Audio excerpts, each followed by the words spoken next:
बिस्मिल्लाहिर्रहमानिर्रहीम। अस्सलाम वालेकुम प्यारे व्यूवर्स, कैसे हैं? मेरा नाम है डॉक्टर सोहेल और आप देख रहे हैं मेरे YouTube channel healthy life with doctor Sohail. उम्मीद है आप सब खैरियत से होंगे।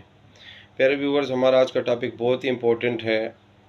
एक ऐसी बीमारी के मुतालिक जिसने सारी ज़िंदगी को उजाड़ के रख दिया है। तकरीबन हर घर में, हर नहीं तो दूसरे घर में, हर घर में एक या दो तीन पेशेंट बंदे मरीज़ों को ये मसला है, या मेल फीमेल को ये मसला है, मर्द औरत को ये मसला है। इसका तनासब इंतहाई दिन ब दिन ज़्यादा होता जा रहा है, जिसका नाम है ब्लड शुगर यानी डायबिटीज़ मेलाइटस। इसको हम मेडिकल टर्मिनोलॉजी में कहते हैं ब्लड शुगर की बीमारी। लोग इसे नॉर्मल इस्तिलाह में शुगर का मरज़ कहते हैं, शुगर की बीमारी कहते हैं। आइए हम आज समझें कि ये शुगर किससे कहते हैं। प्यारे व्यूवर्स, रब ताला ने हमारे जिस्म के निज़ाम को चलाने के लिए जिस तरह और चीज़ों की ज़रूरत ऑक्सीजन या कैल्शियम या विटामिन डी है, खून की रवानी को जारी रखने के लिए मुकर्रर किया हुआ है, उसकी मकदार को उसे पैदा किया हुआ है, जिस्म में रखा हुआ है। उसके साथ साथ शुगर हमारे जिस्म में एक नॉर्मल मकदार में होनी चाहिए या मौजूद होती है, जिससे हमारे मसल्स, हमारा ब्रेन और सर्कुलेशन एक्टिव रहते हैं। प्यारे व्यूअर्स, अगर एक इंसान का देखा जाए तो शुगर दो तरीक़ों से हम पता कर सकते हैं कि इसकी शुगर कितनी है। नॉर्मली नहार मुँह यानी फास्टिंग ब्लड शुगर जिसे कहते हैं, ये हर इंसान की तकरीबन भले वो मेल हो, भले वो फीमेल हो, भले वो बच्चा हो या भले वो बूढ़ा हो। नहार मुँह यानी फास्टिंग ब्लड शुगर, जिसके लिए 4 से 6 घंटे खाना पीना ना किया हो तो उसे हम फास्टिंग कहते हैं। सबसे अच्छी फास्टिंग तो रात को आप जब सो जाते हैं, सुबह जब आप नहा उठते हैं तो कुछ खाए पिए बगैर आप शुगर चेक करते हैं, इसको फास्टिंग ब्लड शुगर कहते हैं। तो ये इसकी मकदार हमारे जिस्म में 110 यानी 110 होती है मैक्सिमम। कहाँ से? 60 से लेकर 110 तक, मतलब 60 से लेकर 60 मिलीग्राम पर डेसीलीटर से लेकर 110 मिलीग्राम पर डेसीलीटर के दरमियान होनी चाहिए। 90, 80, 85, 98, 100, 102, 104 इस तरह, मतलब 110 के बिलो होनी चाहिए, नीचे होनी चाहिए, कम होनी चाहिए। इसे हम फास्टिंग ब्लड शुगर कहते हैं। फिर सेकंड होता है रैंडम आरबीएच, जिसे कहते हैं रैंडम ब्लड शुगर, यानी खाने के 1.5 से 2 घंटे बाद चेक करते हैं, ठीक है। तो उसकी मकदार खून में, ब्लड में कितनी होनी चाहिए? 110 से लेकर 150 के अराउंड बिलो होनी चाहिए, इन बिटवीन होनी चाहिए, दरमियान में होनी चाहिए। मतलब 110 और 150 के दरमियान में जब हमारी रैंडम ब्लड शुगर खाने के बाद हम जब चेक करते हैं ये होगी, तो इसका मतलब ये है कि हमारे रैंडम ब्लड शुगर कंट्रोल में है, शुगर कंट्रोल में है, ठीक है। तो अगर खुदा न ख्वास्ता फास्टिंग ब्लड शुगर 60 और 110 के दरमियान है, अगर ये 130, 140, 150 पे कंटिन्यूसली जाना शुरू कर देती है, तो हम एहतियातन एक टेस्ट करते हैं, भले वो नहार मुँह ज़्यादा होना शुरू हो जाए या खाने के बाद ज़्यादा शुरू हो जाए, तो हम दोनों सूरतों में एक टेस्ट करते हैं इसकी क्लियरेंस के लिए कि आया ये शुगर अभी आपको रिसेंट ही शुरू हुई है, अभी न्यू शुरू हुई है, या ये पुरानी है और ये कंट्रोल में है या अनकंट्रोल रही है आपके 3 महीने की ब्लड शुगर, ठीक है ना। तो इसके लिए हम कैसे मालूम करेंगे? इसके लिए HbA1c टेस्ट होता है, जो हमें ब्लड से हम करते हैं। लास्ट 3 मंथ्स की ब्लड शुगर हमें रिकॉर्ड मिलता है उसका। इसका लेवल तकरीबन 5.5 से 4.5 से लेकर 5.5 के इन बिटवीन होना चाहिए। अगर ये 6 है, 6.5, 7 है, तो मतलब poor control, little medium control में। अगर ये 8 या 9 होती है, ये पुअर कंट्रोल, अनकंट्रोल में। 8 से ऊपर हो जाए तो अनकंट्रोल में आ जाती है। इसका मतलब ये आपको फिर शुगर का मरज़ है। अगर फास्टिंग शुगर 20-30 मिलीग्राम ज़्यादा हो, मतलब 110, 120, 30, 40 तक हो, तो इसके लिए इनिशियल ट्रीटमेंट की ज़रूरत नहीं होती। हम लाइफस्टाइल अगर चेंज कर लें, खाना पीने का अपना ख्याल रखें, एक्सरसाइज करें, मीठे वीठे का ख्याल रखें, cold drink, junk food, fast food, frozen foods, इन चीज़ों से अपने आप को बचाएं। मतलब जंक फूड, फिंगर चिप्स होगी, तले हुए समोसे, पकौड़े, इस तरह की चीज़ें कर लें। और ये फास्ट फूड में बर्गर, शवारमा हो गया, इस तरह की चीज़ें कर लें। और फिर कोल्ड ड्रिंक्स होगी इसके अलावा। तो इन चीज़ों से परहेज़ करें तो इंशाल्लाह इसको कंट्रोल किया जा सकता है। और अगर रैंडम ब्लड शुगर भी इसी तरह से 150 से अबव 160 70 राउंड अबाउट तकरीबन 150 और 200 के दरमियान आती है। इसके लिए हम इनिशियली ट्रीटमेंट नहीं करते, टेस्ट तो हम प्रिवेंशन वाइज करवा लेते हैं, एहतियाती तौर पे करवा लेते हैं। लेकिन अगर 9 8 9 आ रहा है फिर तो आपको ट्रीटमेंट भी करनी है, एहतियात भी करना है। और अगर नहीं वहाँ पे कंट्रोल आ रहा है, इसका मतलब ये कि इनिशियली अभी फर्स्ट स्टेज है और ये कंट्रोल आप कर सकते हो, तो फिर इसके लिए एक्सरसाइज और रहन सहन लाइफस्टाइल को चेंज करना होता है और एहतियाती तदबीर होती हैं। फिर हम हर एक पेशेंट की सिचुएशन के हिसाब से उन्हें समझाते हैं। तो ये इसका शार्ट सा इंट्रोडक्शन हो गया, तारुफ हो गया कि शुगर किसे कहते हैं।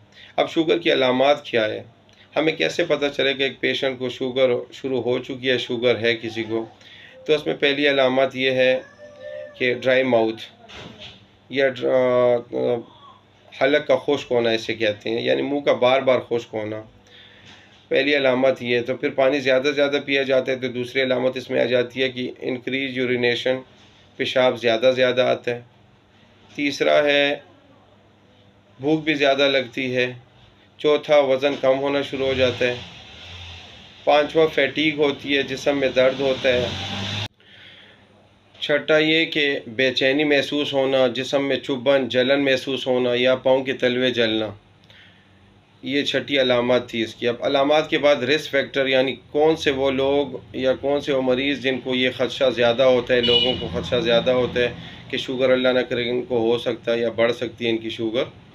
उनमें सबसे पहले वो लोग जिनकी ख़ानदान में शुगर हो, यानी माँ बाप दोनों में शुगर हो अल्लाह ना करे, तो फिर अगर 4-5 बच्चे हैं तो उनमें से 2 या 3 को शुगर होने का ख़दशा होता है। ये कुदरती एक प्रोसेस है, नेचुरली, अल्लाह ना करे हो, लेकिन ये है कि इसके मुतालिक कहा गया है कि इसी तरह ही होता है ये।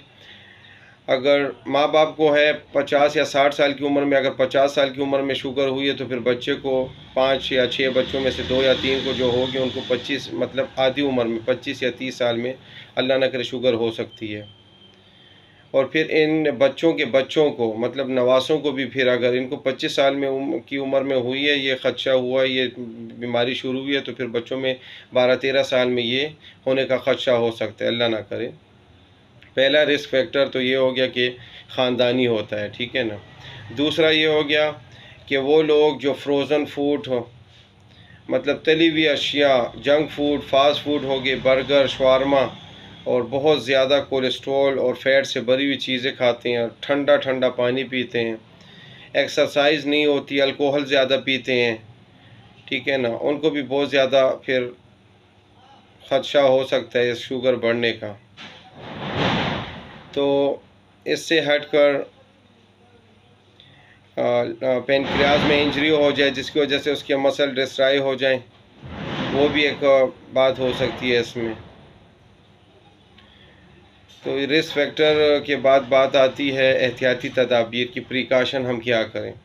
पहली बात तो ये है कि सबसे अच्छी बात, इम्पोर्टेंट बात, कि हम सुबह का खाना हेल्थी खाएं, अच्छा खाएं, दोपहर का मुतदिल नॉर्मल खाएं और रात का बहुत ही कम खाएं, सिर्फ रात गुजारने के लिए।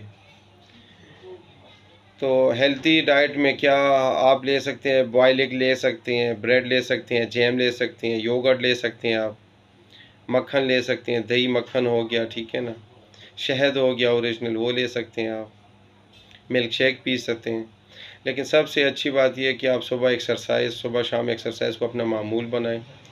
पानी कोशिश किया करें ज़्यादा से ज़्यादा पिएँ, लेकिन आपने क्या करना है, ताज़ा पानी या थोड़ा सा ठंडा हो, मतलब गर्म, ज़्यादा गर्म भी ना हो, ताज़ा हो या ज़्यादा ठंडा भी ना हो, मुतदिल पानी हो, वो पिएँ। एक्सरसाइज का ख्याल रखें सुबह शाम। हरी सब्ज़ियाँ, सलाद, फल फ्रूट, ड्राई फ्रूट जितना आप अफोर्ड कर सकते हैं वो करें।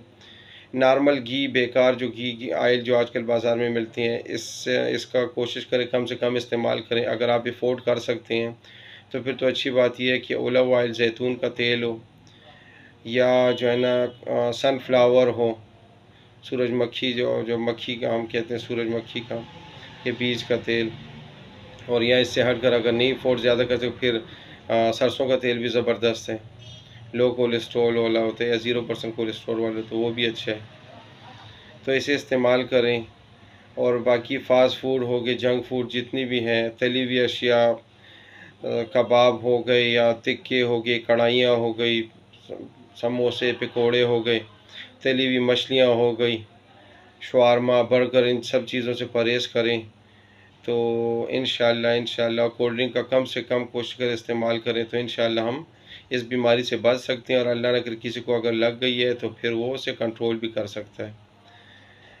तो इसके बाद जो है ना, मेन चीज़ ये है कि ट्रीटमेंट क्या हो सकती है इसकी। तो ट्रीटमेंट डायग्नोस पे डिपेंड करता है। अगर आपका टेस्ट HbA1c किया जाता है, वैसे अगर आपकी ब्लड शुगर ज़्यादा आ रही हो, इससे पहले कोई आपको ना थी हो या कोई विटनेस ना हो, कोई पता आपको ना हो एग्जैक्ट के मुझे पहले थी शुगर या कि नहीं, तो फिर तो आपको HbA1c करना पड़ता है। अगर आप मुतवातिर करते हैं, आपको टेस्ट ज़्यादा आता है, तो 200, 300, 250, 300, तो फिर तो चलो इसका मतलब ये है कि ये non insulin depending diabetes mellitus है। लेकिन अगर आप वो चाहते हैं कि इसका कंफर्म पता चले, तो HbA1c टेस्ट होता है जो ब्लड से हम करते हैं, जिसमें लास्ट 3 मंथ्स की, आखिरी गुजरे हुए 3 महीनों की शुगर आपको मालूम होती है, रिकॉर्ड में आती है कि कितनी होती है। इसकी नॉर्मल वैल्यू 4.45 से लेकर 5.5 के दरमियान होती है। अब अगर 6-7 है, इसका मतलब है कि थोड़ा कंट्रोल में है, पुअर कंट्रोल में। अगर 8 से ऊपर होती है, अनकंट्रोल में है, या पुअर कंट्रोल इसे कहते हैं। तो फिर उसी हिसाब से आप डिसाइड करते हैं। अगर ये 8-9 होती है, फिर इसका मतलब ये है कि ये इंसुलिन डिपेंडिंग डायबिटीज़ मेलाइटिस को टाइप 1 कहते हैं। तो इसका इलाज फिर इंसुलिन से किया जाएगा। फिर वो डॉक्टर ख़ुद डिसाइड करेगा कि इसे कौन सी इंसुलिन लगानी है।